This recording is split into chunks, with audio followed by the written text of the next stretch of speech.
오늘도 저희들에게 거룩하고 복된 주일을 허락하신 우리 주님을 찬양합니다. 우리 함께 옆에 계신 분에게 인사하면서 우리 하나님의 은혜의 말씀을 받을 준비를 하도록 하겠습니다. 우리 마음에 하나님 주시는 평강이 임하면서 우리 주님과 아름다운 관계, 이웃과 아름다운 관계를 가질 때 말씀이 귀한 능력으로 임하게 되는 줄 믿습니다. 우리 옆에 계신 분에게 한 주간 평화로 오셨는지 같이 인사 나누도록 합니다.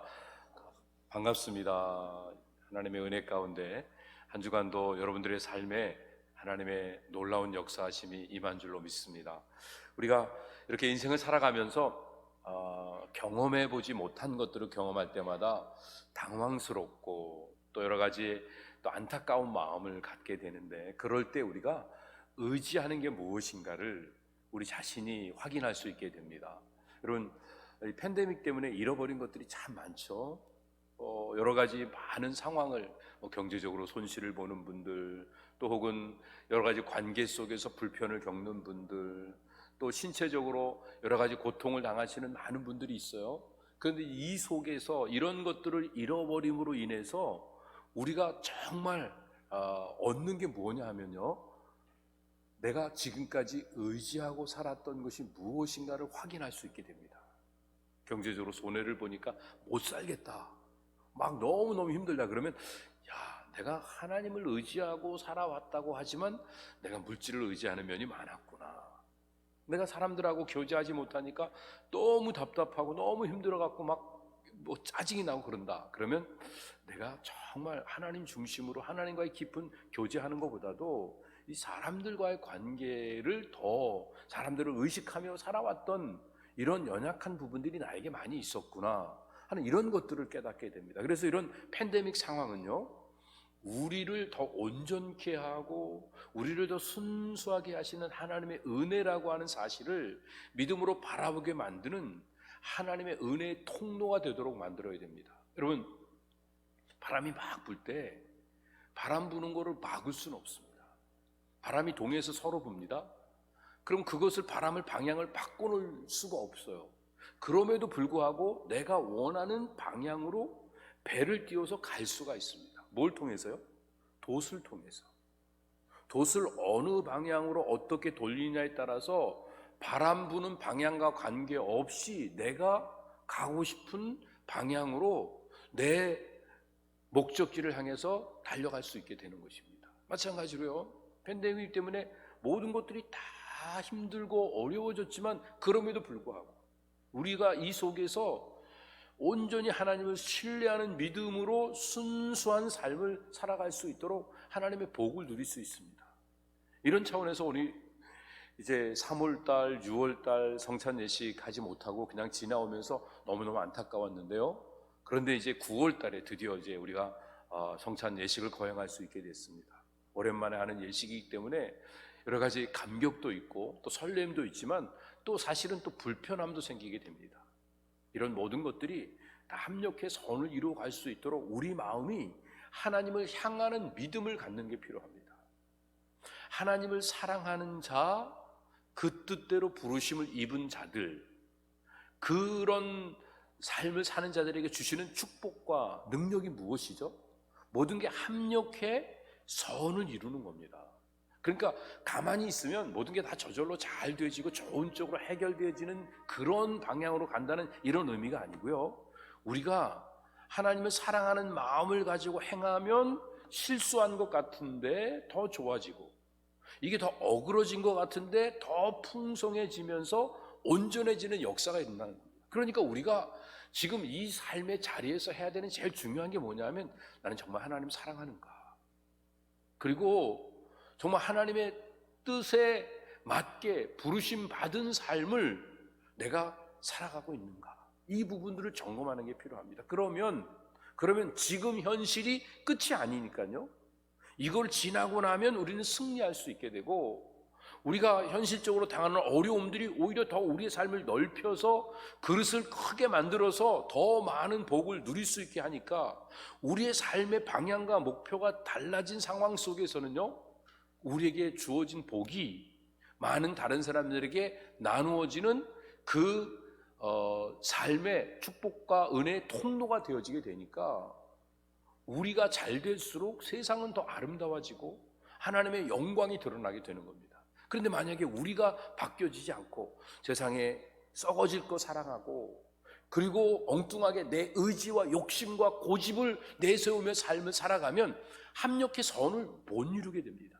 잘 될 것 같은데 마지막에 가서는 결국은 어그러지게 되고, 다 된 것 같아서 우리에게 주어진 것 같은데 하나도 내가 누리지 못하고 다른 사람들이 다 뺏어가게 되고, 결국은 모든 사람 앞에 마땅히 인정받고 추앙받아야 되는 자리인데도 결국은 멸망에 치달아갈 수밖에 없는 안타까운 모습이 반복되어지게 됩니다. 이게 하나님이 만드신 삶의 이치인 것입니다. 이걸 모르면 우리는 아담의 죄를 반복하며 살아갈 수밖에 없게 됩니다. 아담이 하나님이 금하신 선악과의 눈독을 그렸습니다. 얼마나 많은 것들이 에덴 동산에 있습니까? 그걸 풍성히 먹고 마셔도 그래도 시간이 모자랄 터인데, 그런데요, 유독 하나님이 금하신 선악과만 관심을 갖고 마귀가 유혹할 때, 사탄이 뱀이 유혹할 때 그때 거기 꼬임에 빠져 넘어가서 그걸 딱 먹었습니다. 그 일로 인하여 눈은 밝아졌는데 관계에 분리가 일어나기 시작했습니다. 4가지 분리가 일어났죠. 첫 번째, 하나님과의 분리입니다. 하나님과 단절되어지는, 관계가 깨어지는 이 일로 인하여서 영적인 죽음을 맞게 되었습니다. 내 자신과 분리가 이루어집니다. 하나님의 형상대로 지음받은 나와 내 이기의 욕심, 자아에 끌려가는, 이고에 끌려가는 삶이 이게 부딪히게 될 때 결국은 하나님의 형상이 파괴되어지면서 내 자신이 마음먹은 대로 행동하지 못하고 믿음대로 살지 못하는 안타까운 현실 속에서 삶이 무기력해지게 되었습니다.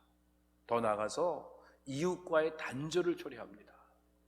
아담과 하와가 한 몸으로 지어졌는데도 불구하고 서로 핑계하고 변명하고 서로 책임을 전가하는 이런 어리석은 자리에 맴돌게 되니까 형이 동생을 죽이는 일까지 하고, 또 그것을 묻게 되었을 때 내가 무슨 책임이 있냐고 또 하나님 앞에서 내가 동생을 지키는 자이니까 하면서 하나님을 향해서 오히려 변명을 하고 하나님께 오히려 원망을 하는 어리석은 모습을 반복하고 있습니다. 이게 바로 인간끼리의 관계가 깨어지는, 이웃과의 분리가 일어난 이런 모습입니다.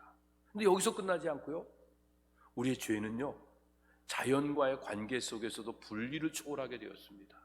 온 우주 만물이 하나님의 그 말씀으로 지어졌기 때문에 모든 만물들은 하나님의 영광을 드러내기를 원하고 있고, 그 영광의 중심에 하나님의 형상대로 지음받은 우리 인간이 있기 때문에 그 인간을 섬기는 일들에 다 모든 것들이 종속되어서 모든 만물은 인간의 다스림을 받게 되어 있습니다.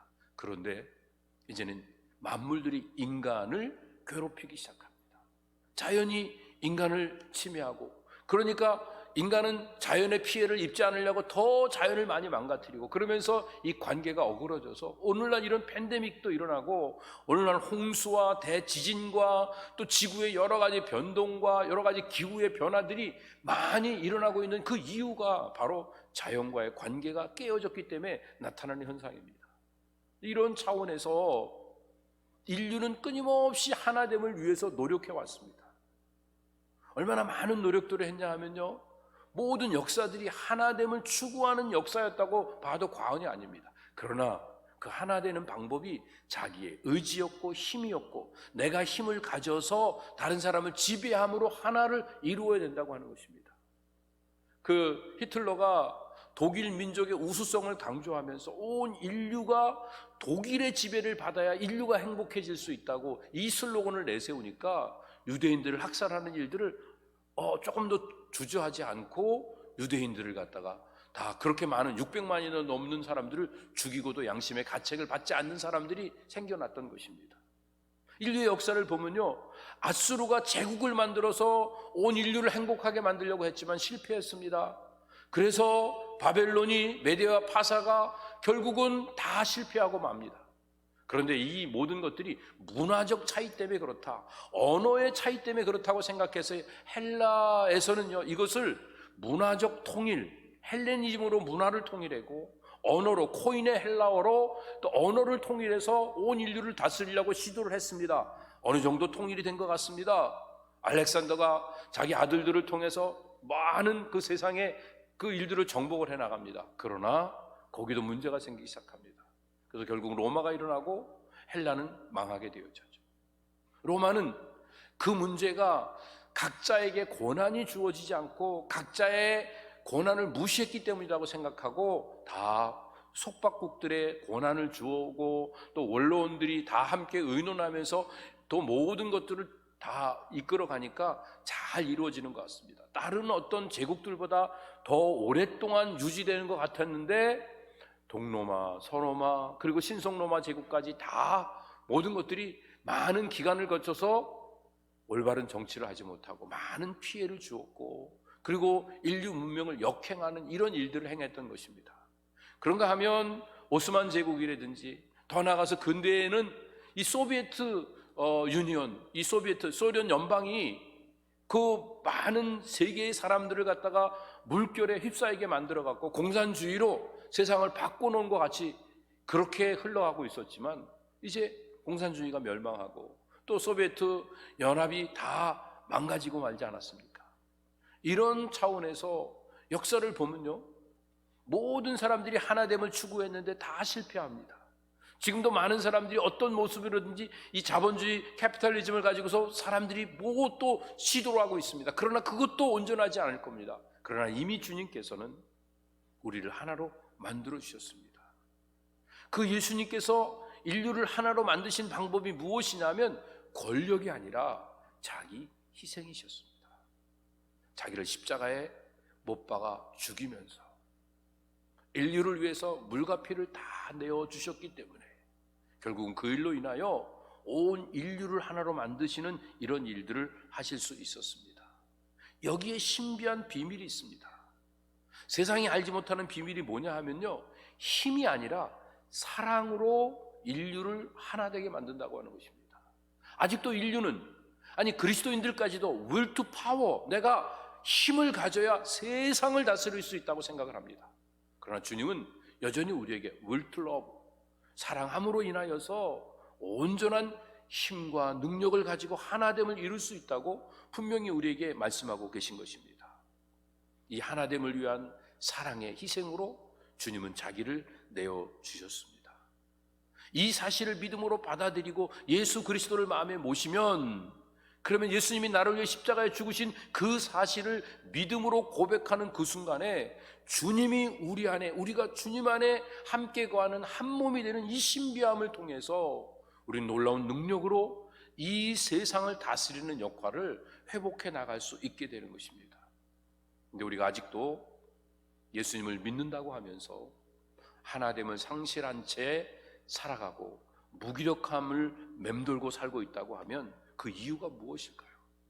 머리로는, 입술로는 주님 안에서 하나 되었다고 고백하는데 내 안에 주님이 주인 되시지 않고 이기와 욕심을 따라서, 이고를 따라서 삶을 살아가고 있기 때문에 여전히 내 자아의 욕심을 말씀으로 죽이는 일들을 게을리 하기 때문에 나타나는 현상이라고 볼 수 있습니다.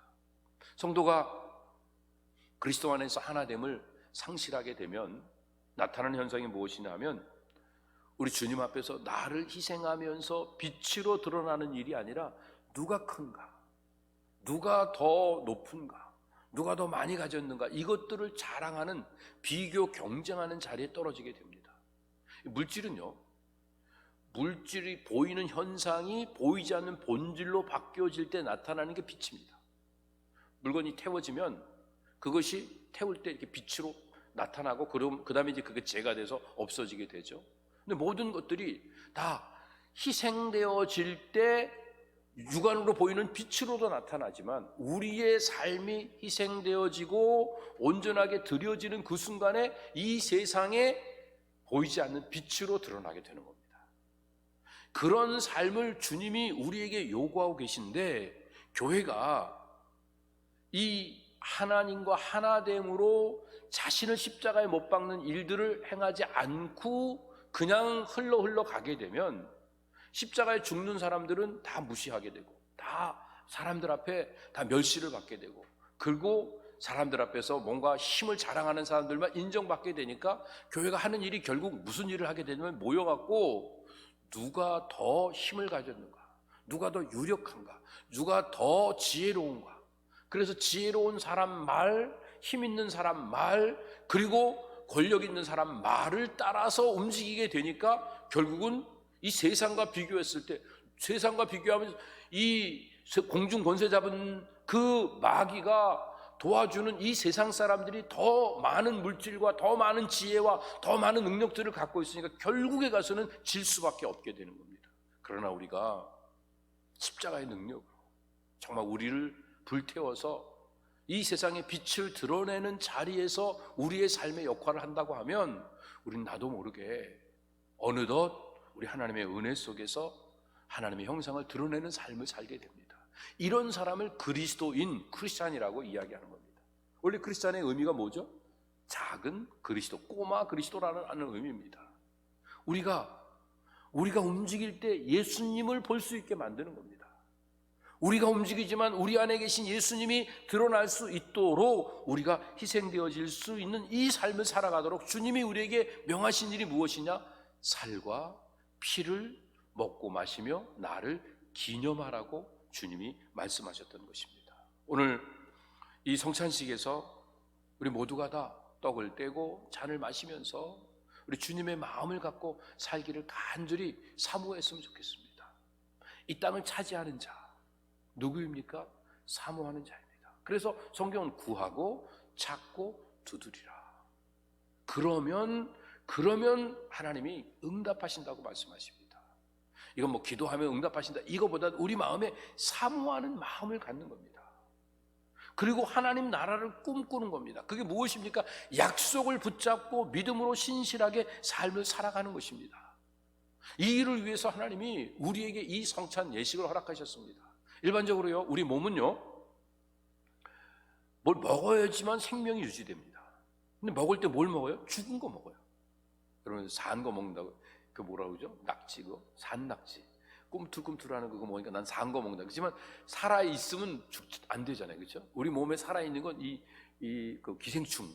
이 살아있으면요, 우리 몸에 있는 양분을 뺏어 먹으니까 기생충 많으면 결국은 영양실조 걸리고 그러잖아요. 그러니까 우리가 먹는 음식은 우리의 몸에 양분이 되기 위해서는 죽어야 되는 겁니다. 죽었는데 양분이 되어집니다. 자, 우리는요, 죄와 허물로 인하여 다 죽은 자들입니다.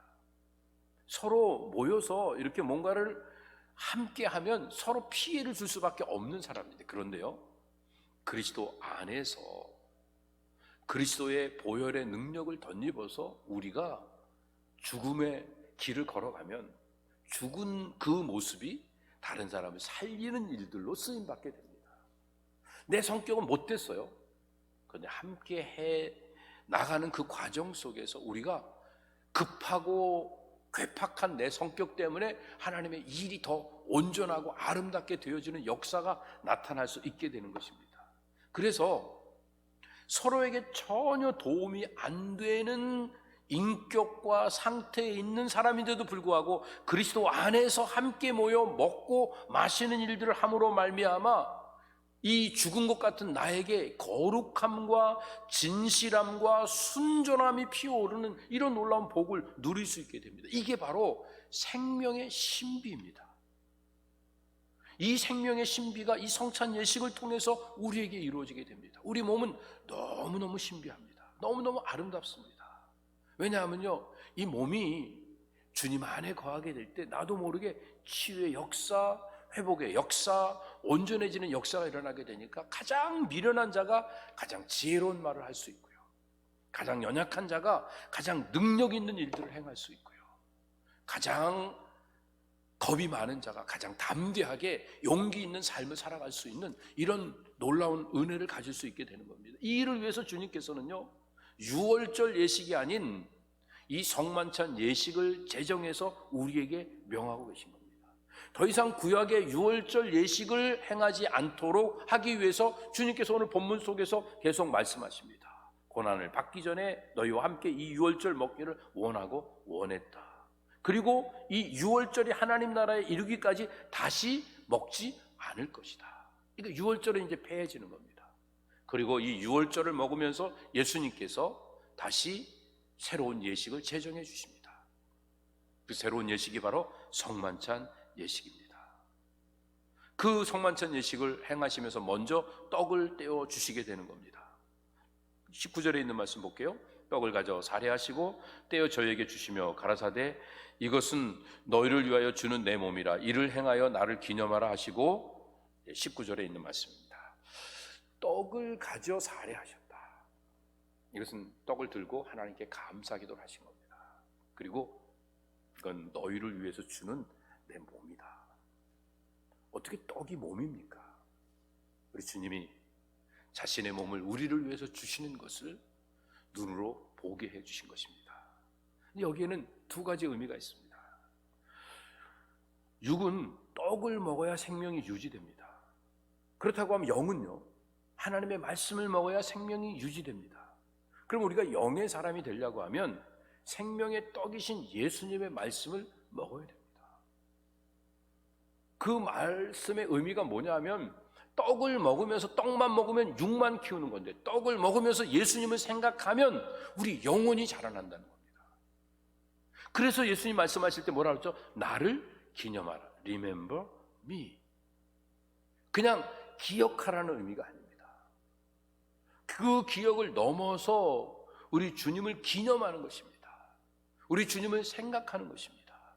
그래서 주님의 말씀을 생각하고 마음에 새기고 그러고 떡을 먹게 될 때에 그 떡이 우리에게 활력이 되어집니다. 우리가 밥 안 먹고 그냥 굶고 지내면 기운이 떨어지게 되겠죠. 저녁에 굶으신 분도 계실 거고 오늘 아침에 안 드시고 아직 점심은 전이니까요. 그러면 이제 시장할 때가 됐습니다. 이렇게 이제 계속 하루에 한 끼, 이틀에 뭐 세 끼 이런 정도를 이렇게 드시면 그러면 우리 몸은 약해질 수밖에 없게 됩니다. 그렇지만 때를 따라서 양식을 계속 먹고 그리고 운동하고 하면 활력 있게 삶을 살 수 있습니다. 하나님 말씀을 어쩌다 한번 생각날 때 먹는 게 아니라 늘 말씀을 묵상하고 말씀을 되새기고 말씀 속에 인도함을 받으며 삶을 살아가면 말씀이 내 안에 살아 움직이는 삶을 살아가면 그러면 우리는 활력 있는 삶을 살아갈 수 있게 됩니다. 주님이 생명의 떡으로 우리에게 자신을 내어 주셨던 것입니다. 이게 바로 성만찬 예식을 행하는 방법입니다. 두 번째는요, 잔을 주셨습니다. 잔은 포도주가 담겨져 있는 거예요. 그렇지만 예수님께서는 이 잔을 주시면서 이 잔은 내 피로 세우는 새 언약이다 말씀하십니다. 이 포도주는 피를 상징하고 있는데 이 피는 생명의 의미를 담고 있습니다. 구약의 제사들이 피 있는 제사를 드려야 됐던 이유는요, 주님과의 그 생명의 언약을 위해서입니다. 즉 우리를 구속하게 하기 위해서 피 있는 제사를 드렸습니다.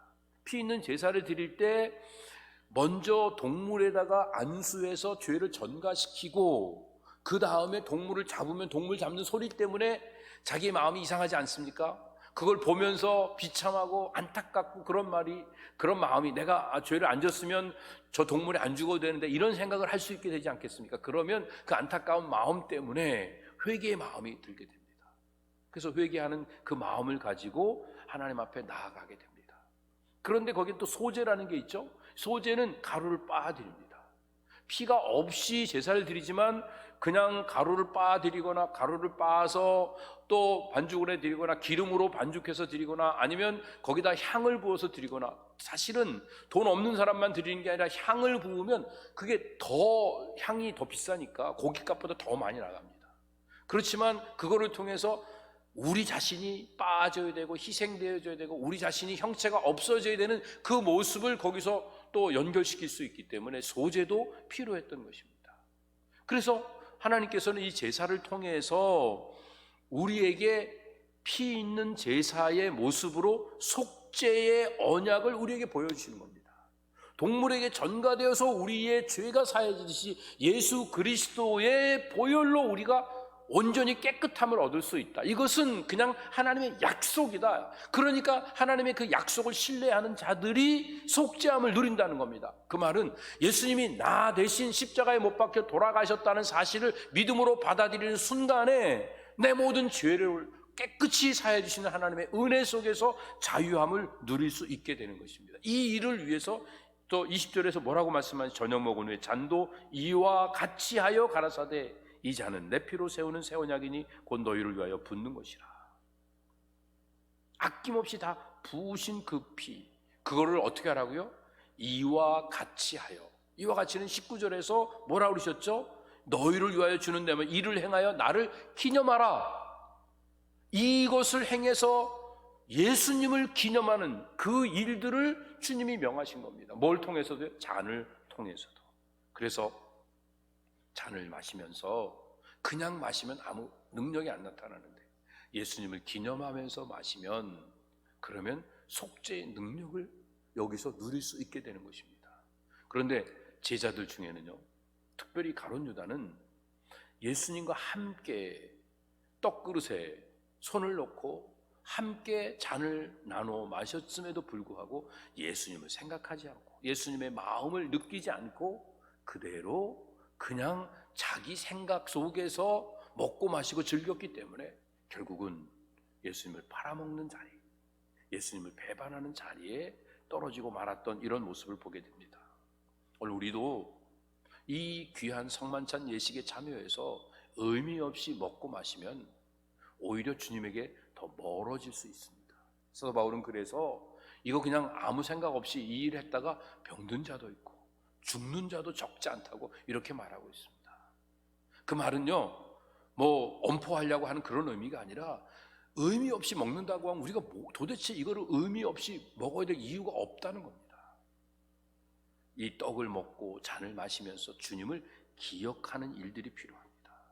주님을 기억하며 이 예식에 참여하면 상처난 영혼이 치료받고 죄로 억눌려져 있는 그 우리 영혼들이 자유함을 누리면서 진정한 기쁨을 누릴 수 있게 되는 것입니다. 그러면 내 안에 주님이 계시고 나를 살리기 위해서 자기를 내어주신 주님이 나와 함께 나누어짐으로 인하여 나도 주님을 위해서 이웃들에게 나누어지는 이 아름다운 삶이 계속 흘러가게 되니까 더 이상 육신의 정욕이 끓는 게 아니라 내 안에 거룩한 피가, 거룩한 하나님 나라에 대한 열망이 피어나는 아름다운 복을 누릴 수 있게 되는 것입니다. 이 일을 위해서 우리 주님께서는요, 참사랑의 실제로 우리에게 다가오십니다. 사랑의 실제가 뭐죠? 말씀이 육신이 되어 우리 가운데 거하시는 겁니다. 그런데 그냥 거하시지 않고요, 자기를 찢으시고 자기를 다 쏟아 부으시면서 우리와 함께 하셨습니다. 온전한 임재를 원하십니다.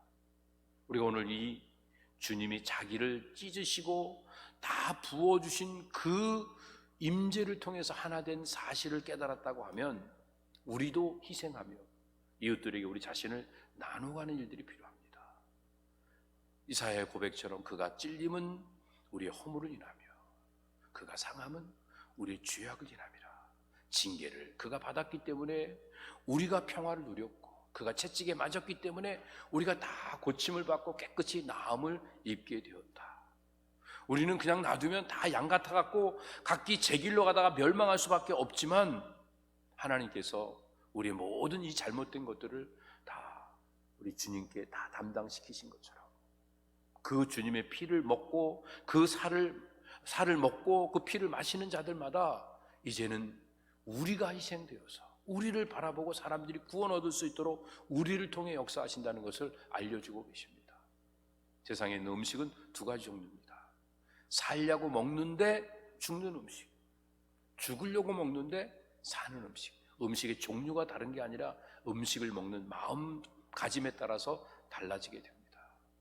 오늘 우리 이 자리에서 예수님을 먹고 예수님을 마시는 이 자리에서 예수님이 영원한 생명이 되시기 위하여 자기를 내어주신 것처럼 그 떡을 먹으면서 우리도 그 삶을 살겠다고 주님을 기념하고 그 잔을 받으면서 우리도 주님 걸어가신 십자가의 길을 걸어가겠다고 마음에 다짐하면서 이 떡을 먹고 이 잔을 마시면 우리로 인해 생명의 역사가 아름답게 피어오릅니다.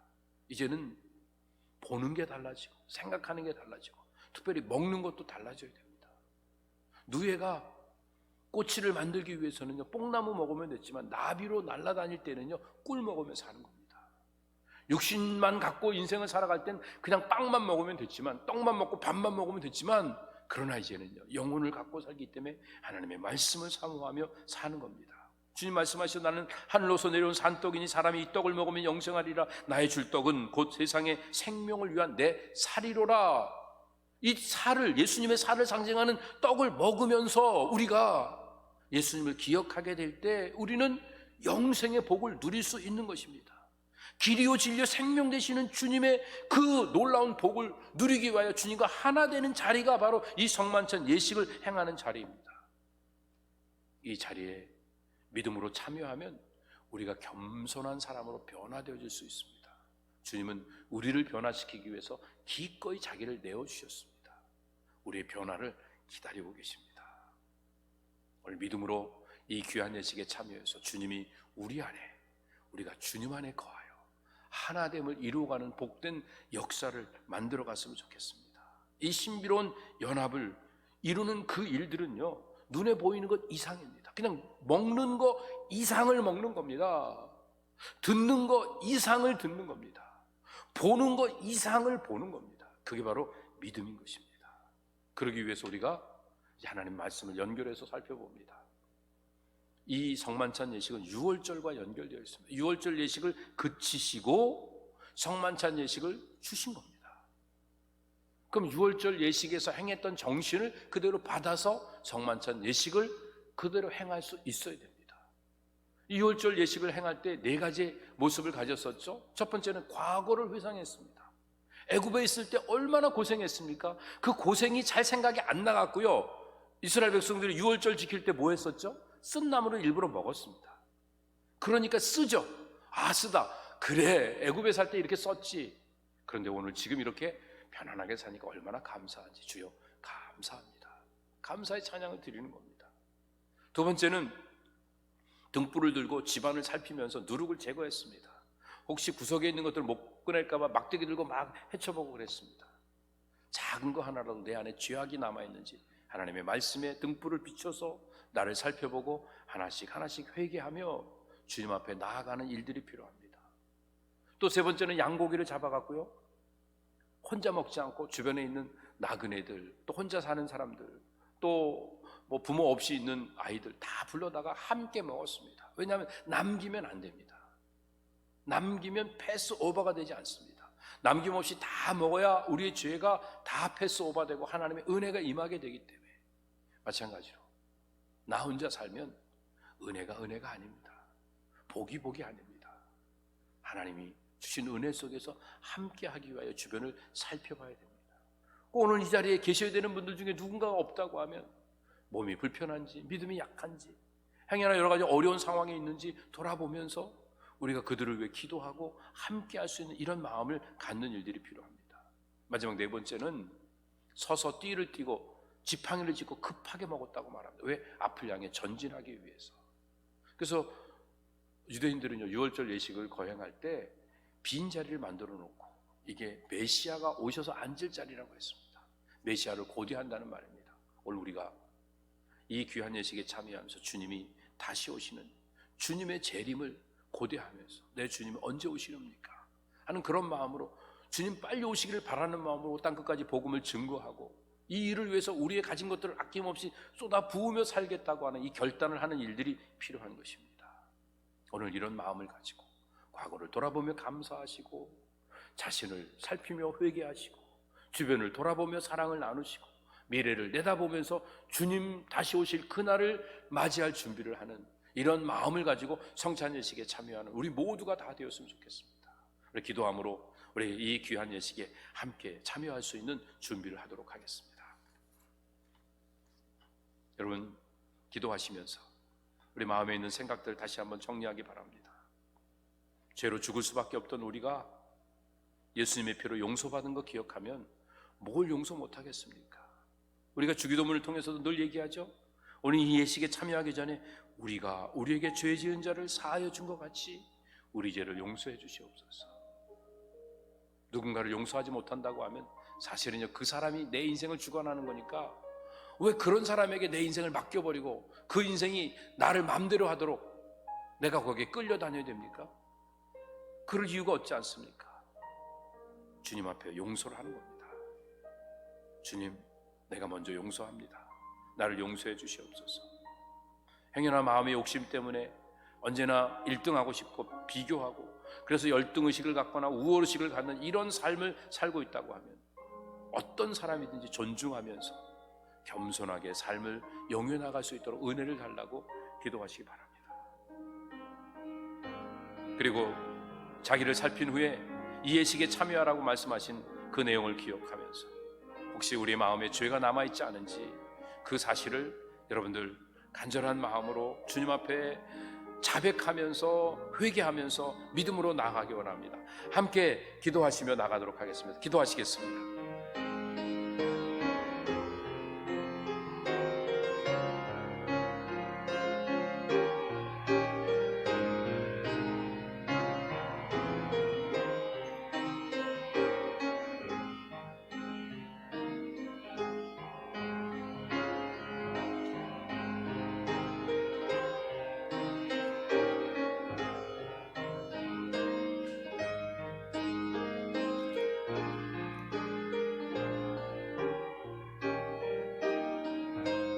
사랑의 아버지 하나님, 오늘 저희들이 주님이 제정해 주시고 명하신 이 거룩한 예식에 참여해서 하나님께 감사드리고 우리의 죄를 회개하고 우리의 주변을 돌아보며 주님 다시 오실 날을 사모하는 가운데 이 떡과 잔을 먹고 마시려 합니다. 임재하셔서 우리를 온전히 다스려 주시옵소서. 그래서 이 작은 떡덩이, 적은 이 포도즙이 우리 몸에 들어가 흡수되어 하나 되는 것처럼 예수 그리스도의 생명의 말씀이, 그 십자가의 능력이 우리 안에 아름답게 피어오를 수 있도록 은총을 더하여 주시옵소서. 죄악에 빠져있는 자들이 죄를 떠나고 질병 가운데 놓여있는 자들이 질병에서 깨끗이 나음을 입고 그리고 주님의 은혜 속에서 형통의 복, 믿음의 풍성한 복을 누리면서 마음껏 주님을 찬양하는 아름다운 삶을 살도록 주님 이 시간 온전히 우리를 다스려 주시옵소서. 이렇게 귀한 예식을 허락하신 주님께 감사드리오며 예수님의 이름으로 기도드립니다. 아멘. 이 시간에는 이제 우리 장로님들께서 이제 떡과 잔이 함께 들어져 있는 용기를 여러분들에게 전해드리도록 하겠습니다.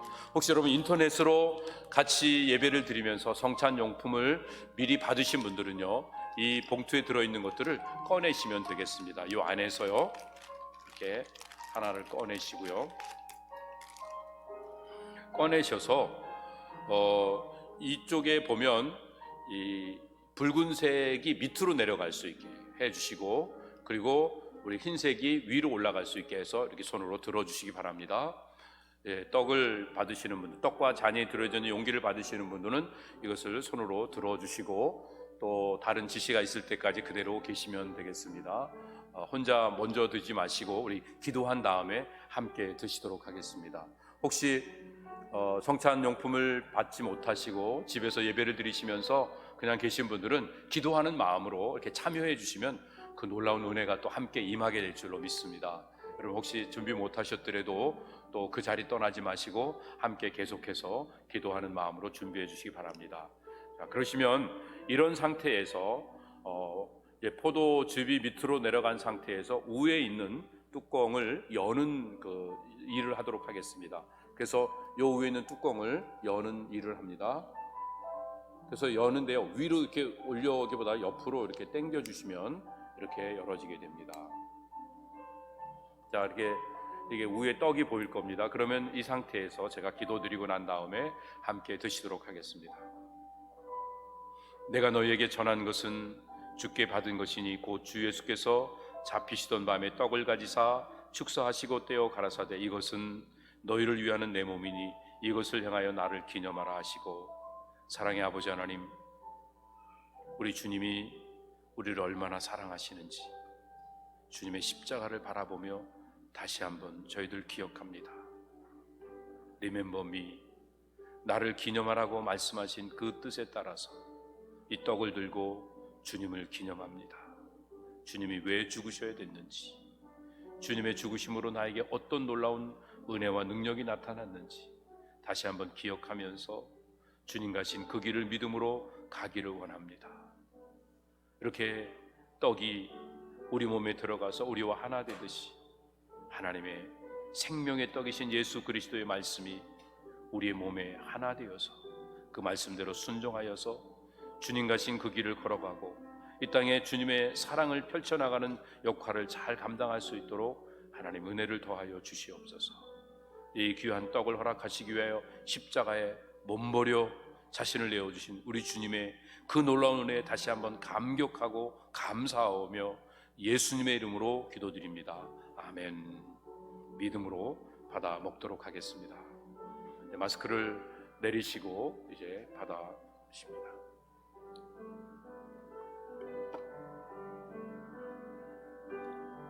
혹 좀 딱딱하게 느껴지시는 분들은 입에 조금 물고 계시면 조금 있으면 부드러워지게 됩니다. 그때 이제 씹어 드시면 되겠습니다.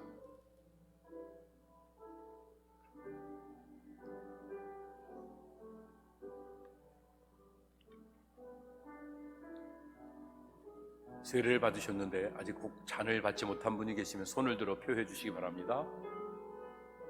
이어서 그러면 이제 용기를 뒤집어서 이 붉은색이 위로 올라올 수 있도록 하시고, 또 이제는 조금 아까보다는 좀 단단히 잡으시고, 그리고 위에 뚜껑을 여는 이런 작업을 하도록 하겠습니다. 다시 한번 이렇게 열어주시기 바랍니다.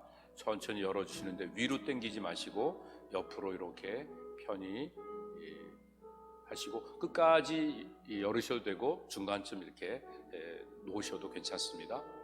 끝까지 해서 다 떼어내실 때는 주의해서 쏟아지지 않도록 해주시기 바랍니다.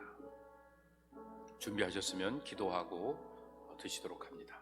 식후에 또한 이와 같이 잔을 가지시고 가라사대 이 잔은 내 피로 세운 새 언약이니 이것을 행하여 마실 때마다 나를 기념하라 하셨으니, 사랑의 아버지 하나님,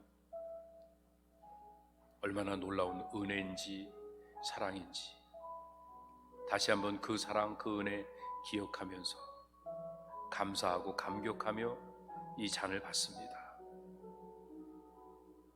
벌레만도 못하고 목보다도 더 검은 죄인인 우리를 위해서 자신을 아낌없이 내어주신 그 사랑이 오늘 이 잔을 들고 마시는 우리에게 느껴질 수 있도록 은총을 허락하여 주시옵소서. 그래서 주님이 아낌없이 자신을 다 쏟아 부으셨던 것처럼 우리도 남은 인생이 주님께 아름답게 쏟아 부어지는 귀한 삶이 되어지도록 함께하여 주시옵소서. 이제는 내 안에 이기와 정욕이 들끓는 것이 아니라 그리스도의 아름다운 마음으로 인하여 보혈의 능력으로 인하여 하나님의 사랑이 가득 채워질 수 있도록 은혜를 더하여 주시옵소서. 이 잔을 마시는 심령들마다 하나님의 은혜 속에서 기뻐하며 즐거워하며 우리 주님의 다시 오심을 준비하는 아름다운 삶을 살도록 함께하여 주시옵소서. 영광 중에 다시 오실 우리 주님을 고대하며 우리 주님이 피 흘려주심에 감격하며 이 잔을 받습니다. 이 잔을 허락하시기 위하여 새로운 예식을 제정하시고 십자가에 죽으시고 부활하신 우리 주 예수 그리스도의 이름으로 감사하며 기도드립니다. 아멘. 믿음으로 받아 마시도록 하겠습니다.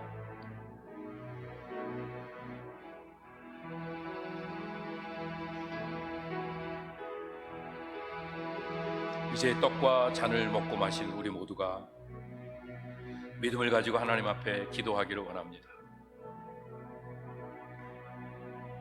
우리 주님이 함께 하셔서 주님의 은혜 속에서 우리가 새로운 인생의 길을 걸어갈 수 있습니다.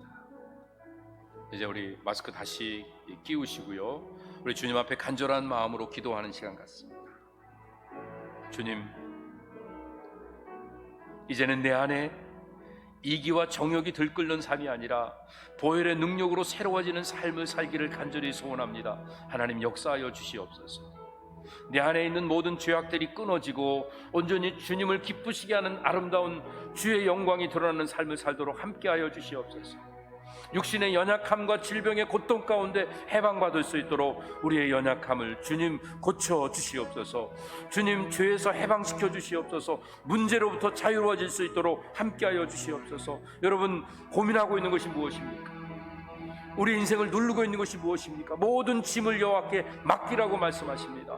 주님 앞에 맡기는 마음으로 주님을 부르짖으며 간절히 기도하도록 하겠습니다. 여러분, 이제 소원이 있는 분들은 가슴에 손을 얹고 기도하시고, 연약한 부위에 손을 얹고, 여러분들의 아내나 가족들이나 여러분들이 원하시는 사랑하는 사람들의 연약한 부분이 생각나면 그 부위에 손을 얹고 기도할 때 치유의 역사가 이곳이든 어느 곳이든 화면 앞에서든 능력으로 나타나게 될 줄로 믿습니다. 우리 하나님의 놀라운 역사가 임하기를 간절히 바라면서 우리 주님을 한번 부르짖고 간절히 주님 앞에 기도하시겠습니다.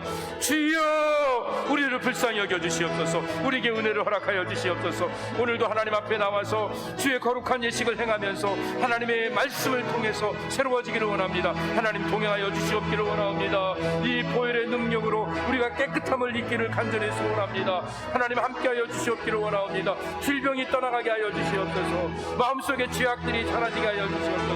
더 이상 세상에 헛된 것들을 추구하는 삶을 살아가지 않게 하여 주시옵소서. 이 땅에 이 코비드-19로 인한 팬데믹이 빨리 지나가고 모두가 진정한 평화와 안정을 누리면서 살아갈 수 있도록 마음껏 주님을 찬양하며 주님께 예배할 수 있도록 은혜를 더하여 주시옵소서.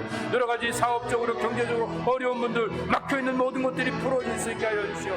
자녀들이 주님 앞으로 돌아올 수 있게 하여 주시고, 믿음의 아름다운 역사가 주 안에서 아름답게 이루어질 수 있게 하여 주시옵소서. 육신의 연약함을 붙잡고 하나님 앞에 기도하는 심령들마다 성령으로 치유하시는 광선을 비춰주시고 온전케 하시고 새롭게 하여 주시옵시고 강건케 하여 주시옵기를 간절히 구합니다. 모든 문제로부터 해방받을 수 있게 하시고 주의 은혜 속에 새로워질 수 있게 하시고 믿음이 온전해지는 그 아름다운 다음 세대를 바라보면서 믿음으로 주님께 나아갈 수 있는 교회가 될 수 있도록 인도해 주시옵소서.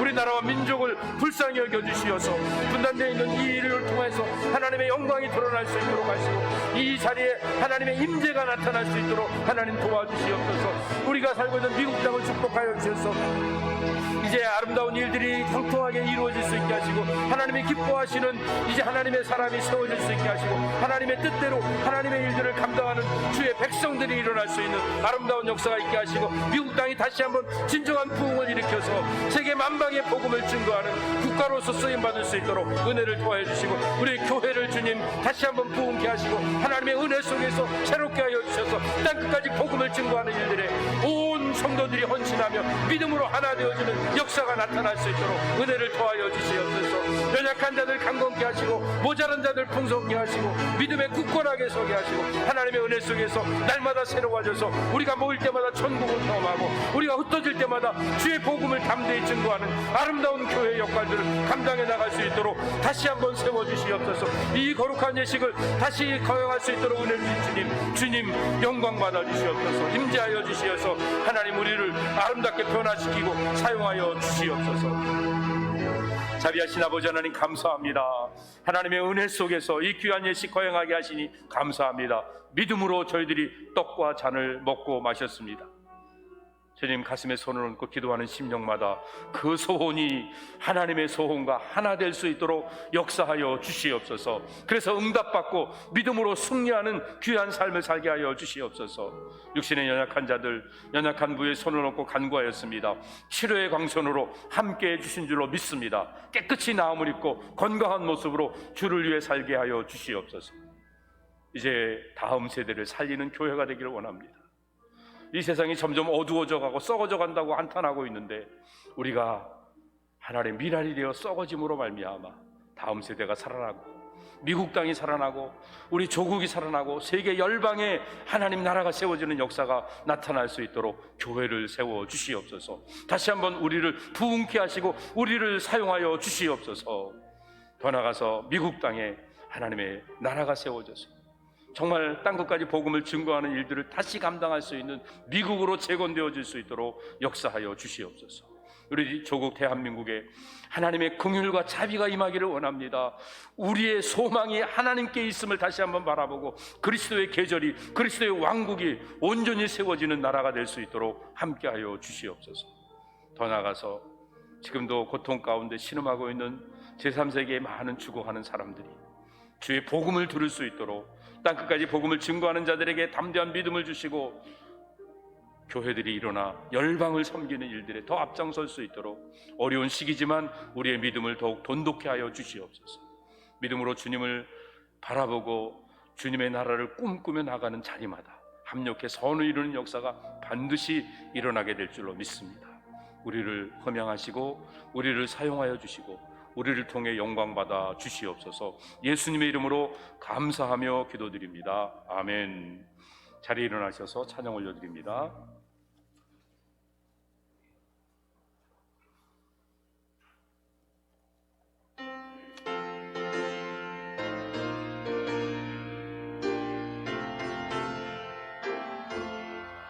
날 대속하신 예수께 내 생명 모두 드리니 늘 진실하게 하소서. 내 구주 날 구원하신 예수를, 날 구원하신 예수를 일평생 의지하오니 날 영접하여 주소서. 내 구주의 주 십자가에 달리사, 주 십자가에 달리사 날 자유하게 했으니 내 몸과 마음을 주 위에 다쓰게 하소서. 나 구주 위에 살리라. 내 기쁨 한량 없으리. 내 갈 길이 놓아소서. 내 구주 예수 주 십자가 달리사 날 자유하게 했으니 내 몸과 마음을 주 위에 다쓰게 하소서. 나 구주 위에 살리라. 내 기쁨 한량 없으리. 내 갈 길이 놓아소서. 내 구주 예수여.